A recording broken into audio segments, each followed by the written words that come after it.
కేఎఫ్సీకి తీసుకెళ్ళమని మారం చేస్తున్నారా పిల్లలు? అలాంటిది కేఎఫ్సీలో పాప్కార్న్ అయితే ఇంట్లోనే చేసేసుకోవచ్చు. చాలా చాలా డెడ్ అండ్ ఈజీ అండి. ఒక హాఫ్ కేజీ చికెన్ బోన్లెస్ కూడా తీసుకోవాలి. దాన్ని చిన్న చిన్న పీసులు కట్ చేసుకుంటే సరిపోతుంది. పసుపు, ఉప్పు, కారం, ధనియాల పొడి అండ్ గరం మసాలా, కొంచెం పాంకారీ మసాలా కూడా వేసేసి యాడ్ చేసేసుకొని ఒక టీ గ్లాస్ పాలు వేసేసుకుంటే సరిపోతుందండి. దాన్ని బాగా మిక్స్ చేసి ఒక 2-3 అవర్స్ ఫ్రిడ్జ్లో పెట్టేసుకోవాలన్నమాట. దాని తర్వాత మన పిండిని అయితే తయారు చేసుకుందాం. ఫ్రిడ్జ్లో పెట్టి తీసిన తర్వాత చికెన్ చూసారా ఇలా ఉంటుంది.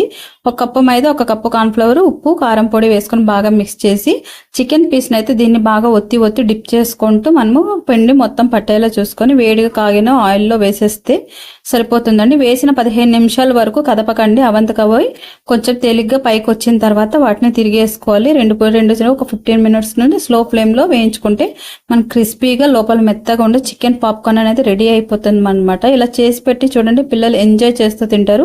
కేఎఫ్సీ కూడా అడగరు అనమాట.